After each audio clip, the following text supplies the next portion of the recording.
Olá, meu povo, graça e paz, shalom, shalom, tudo bem com vocês? Espero que todos estejam bem. Nós estamos aqui nesse projeto Os Filipenses, caminhando já em direção aos 30 dias, que estaremos aqui meditando na carta do apóstolo Paulo aos Filipenses. Vai ser uma bênção, porque tem muitas revelações que mostram a importância dessa igreja que amava a obra de Deus, amava o ministro do Evangelho, o apóstolo São Paulo, e contribuíram de várias formas, de várias maneiras, para que o Evangelho pudesse crescer e alcançar os lugares que alcançou, inclusive chegando até nós aqui no século 21. Então se prepare aí para esse dia. Hoje nós vamos falar sobre o avanço do Evangelho apesar das prisões. O texto se encontra lá na carta de Paulo aos Filipenses, capítulo 1, do versículo 12 ao 18, que diz assim: E quero, irmãos, que saibais que as coisas que me aconteceram contribuíram para maior proveito do Evangelho, de maneira que minhas prisões em Cristo foram manifestas por toda a guarda pretoriana e por todos os demais lugares. E muitos dos irmãos no Senhor, tomando ânimo com minhas prisões, ousam falar a palavra mais confiadamente, sem temor. Verdade é que também alguns pregam aquele Cristo por inveja e porfia, mas outros de boa mente. Uns por amor, sabendo que fui posto para a defesa do Evangelho, mas outros, na verdade, anunciam a Cristo por contenção, não puramente, julgando acrescentar aflição às minhas prisões. Mas que importa? Contanto que Cristo seja anunciado de toda maneira, ou com fingimento, ou em verdade, nisto me regozijo e me regozijarei ainda. E aqui a gente encerra. Então veja só que palavra, né? Paulo falando aqui aos Filipenses, retratando e relatando as suas prisões no Senhor. E ele fala que isso tem servido para o avanço do Evangelho. Então é a importância, né? Muitas vezes a gente vê uma situação difícil e a gente pensa que Deus não está naquilo, né? A gente pensa que Deus, inclusive, até nos abandonou. Acho que Deus esqueceu de mim, porque olha, tanto sofrimento, tanta coisa ruim que tem acontecido. Mas, na maior parte das vezes, quando uma pessoa ela é, de fato, um cristão, aquele que fez como o apóstolo Paulo, abriu mão da sua vida, abriu mão dos seus projetos pessoais em detrimento dos projetos de Deus, ele passa a viver e a entender que tudo o que ele está fazendo é para o bem do Evangelho, ainda que isso lhe custe alguma coisa. Vai trazer um resultado positivo para a igreja, para o crescimento da igreja, para o crescimento do Evangelho. Então, Paulo ele vem mostrar aqui logo nesse início, né, que ele conseguia transformar uma situação difícil numa situação favorável aos propósitos de Deus.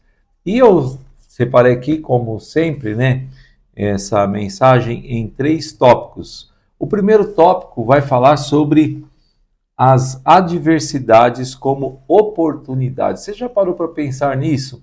Eu me recordo de ter lido um livro que fala sobre a biografia, né, do Silvio Santos, um homem muito conhecido aqui no Brasil, um apresentador de televisão e foi apresentador de programas de rádio também durante décadas, um homem muito conhecido, todo mundo sabe, criança, jovem, adolescente, os mais velhos sabem quem é Silvio Santos. E a história do Silvio Santos, como eu li a sua biografia, mostra que o início, né, da sua vida não foi assim tão fácil, não. Foi um início bem conturbado, onde inclusive ele abriu mão de estar dentro de um estúdio gravando, falando, já que ele tinha uma voz muito boa, sempre teve. Ele foi convidado, passou nos testes, inclusive ele venceu, né, concurso para passar e ser um radialista e ser uma pessoa ali que iria usar a voz como um veículo de comunicação de grande alcance, mas ele abre mão disso tudo. Ele tinha, é lógico, um bom salário, mas ele abriu mão disso tudo para fazer o quê? Para exercer uma coisa que ele tinha dentro dele, que era as vendas. Ele sempre foi uma pessoa boa em convencer outras pessoas a comprar aqueles produtos que ele negociava, que ele comercializava. Ele passou a fazer vários tipos de comércio, não vou entrar aqui nos pormenores, mas com muita dificuldade. Começou, inclusive, vendendo plástico para colocar título de eleitor dentro. Vendia, olha, me ajuda aí, compra um plastiquinho aqui e tal. E daquele dinheirinho ali que ele ganhou, ele ia lá, comprava mais e vendia. Então, quem olhasse para aquela situação falava, coitado desse rapaz, né? Um vendedor ambulante, um camelôzinho aí e tal. Mas veja que esse início todo foi a forma, né, que ele conseguiu se projetar e ele conseguiu chegar no nível que ele chegou. Hoje o Silvio Santos, creio eu que mundialmente conhecido, uma pessoa de grande relevância, de grande importância para os meios de comunicação, marcou história, né? Marcou a história. Nunca mais as pessoas vão se esquecer do Silvio Santos, um homem precursor aí nas comunicações. Então, as adversidades, aquele momento difícil, onde não tinha dinheiro, precisou ser camelô, precisou ir para a rua, o levou a ter uma grande oportunidade de entrar nos meios de comunicação e de se tornar o proprietário do sistema brasileiro de televisão.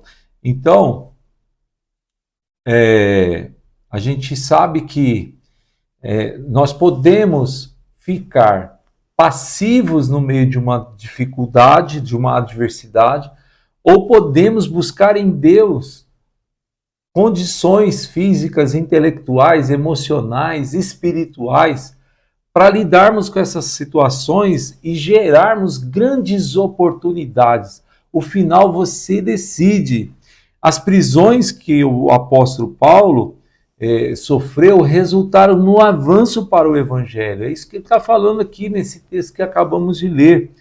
Deus usa as nossas dificuldades para o bem. Lembram lá o apóstolo mesmo falando aos romanos, ele diz que todas as coisas contribuem juntamente para o bem daqueles que amam a Deus, daqueles que são chamados segundo o seu propósito. Então, há aqui uma interpretação saudável, uma interpretação boa, usando a mente assim, no sentido mais importante, que é o pensamento, e ver oportunidades sendo geradas.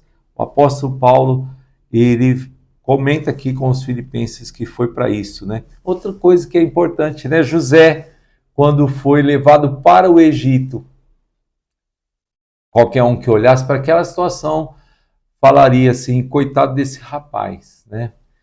Ele é um coitado, mas na verdade tudo aquilo fazia parte de um grande plano em que o José não só se tornaria um homem famoso, porque isso daí é o de menos, mas através da vida dele veio a seca, veio a escassez, mas o Egito estava preparado, eles fizeram um depósito e eles conseguiram sobreviver, não só eles, mas todas aquelas nações, todos aqueles povos circunvizinhos conseguiram sobreviver à escassez, à fome que aconteceu lá, porque eles tinham plantado, tinham colhido, tinham armazenado, e aquilo que eles armazenaram serviu, né, durou durante todo aquele período de escassez. Havia mantimento no Egito por causa de um jovem que a princípio era um coitadinho, desprezado, camarada lá escravizado, preso, prisioneiro. Mas tudo isso teve se tornou numa oportunidade, né, de fazer com que as coisas boas acontecessem na vida de outras pessoas. Outro tópico, né, que eu coloquei aqui é que nós conseguimos ver a coragem dos irmãos. Paulo fala que muitos daqueles que estavam vendo as prisões de Paulo se tornaram pessoas corajosas para falar a palavra de Deus sem medo. Eles começaram a perceber que gente, isso aqui é importante, a nossa mente tem que funcionar nesse nível. Nós precisamos pensar, raciocinar nesse nível. Se está tendo oposição, se está tendo briga, se está tendo algum tipo de coisa, isso é um bom sinal. Tem pessoas que pensam que a igreja só é uma igreja boa se ela tiver 1000 maravilhas. E olha, eu não estou aqui criticando nenhuma igreja que está vivendo 1000 maravilhas. Glória a Deus que eles possam viver 2000 maravilhas.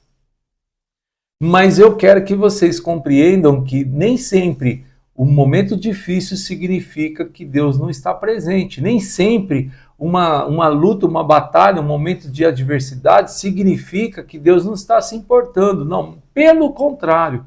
Quando eles viram aquela oposição, quando eles viram Paulo até sendo preso, eles falaram, é isso aí. Porque tem que causar, o evangelho ele vai na contramão. Ele causa um confronto, né? É um confronto de ideias, é um confronto de pensamentos. Enquanto todo mundo está querendo pecar, o Evangelho está dizendo que nós não podemos pecar, porque nós já somos santos, já fomos comprados por Deus, e nós temos que ser separados desse mundo tenebroso, precisamos viver para Ele, porque Ele está voltando para buscar a sua noiva. Ok? Então, aqueles crentes se encorajaram, se encheram de autoridade e começaram a pregar o evangelho, também não se importando com o que fosse acontecer com eles. Porque eles falaram, se os apóstolos não estão se importando, por que nós vamos nos importar? Vamos falar também a palavra. Então, existe também uma carta, né, aos Hebreus, capítulo 11, que vai relatar quanto que os personagens bíblicos foram martirizados, mas eles não voltavam atrás porque eles sabiam que eles estavam fazendo aquilo que era a vontade de Jesus. E por último, a pregação de Cristo, seja de boa vontade ou por pretexto. Paulo deixa claro aqui que tinha umas pessoas que estavam pregando por inveja, outros estavam pregando dizendo assim, olha lá, tá vendo? Olha o que dá falar a palavra de Deus, vai preso e não sei o quê. E isso, de certa forma, não estava denigrindo o evangelho, pelo contrário, estava mostrando o quanto que é importante nós falarmos do amor de Deus, independente do que vai acontecer, independente do que vão pensar de nós, independente das portas que se fecharão, dos problemas que enfrentaremos, isso nós não temos que levar em consideração. O importante é que o evangelho cresça. O importante, então Paulo fala, não importa se eles estão falando contra a gente, não importa se eles estão fazendo isso por porfia, para dizer que eles sabem mais do que a gente, não importa. O que importa é que Cristo esteja sendo pregado, o que importa é que a palavra de Deus esteja sendo comunicada. Esse é o objetivo, né, da pregação do Evangelho, tornar Jesus Cristo conhecido de todos. Então, eu concluo aqui dizendo que as prisões de Paulo serviram para fortalecer e espalhar o Evangelho, mostrando a soberania de Deus sobre todas as circunstâncias. Em todo o tempo, Deus está no controle. Não tem nada que pegue Deus de surpresa. Deus sabe de tudo que vai acontecer e se está acontecendo, faz parte, vai dar tudo certo. Acredite, se você tem passado por um momento difícil, faz parte, espere, aguarde, porque o momento melhor está chegando aí na sua direção e eu tenho certeza que você vai poder testemunhar das grandezas de Deus na sua vida, tá bom? eu fico por aqui, encerro a nossa meditação de hoje, lembrando que amanhã tem mais. Então, não desista, vamos caminhar juntos aí, porque Deus tem grandes revelações para falar conosco ao longo desse projeto, tá bom? Beijo no coração, graça e paz.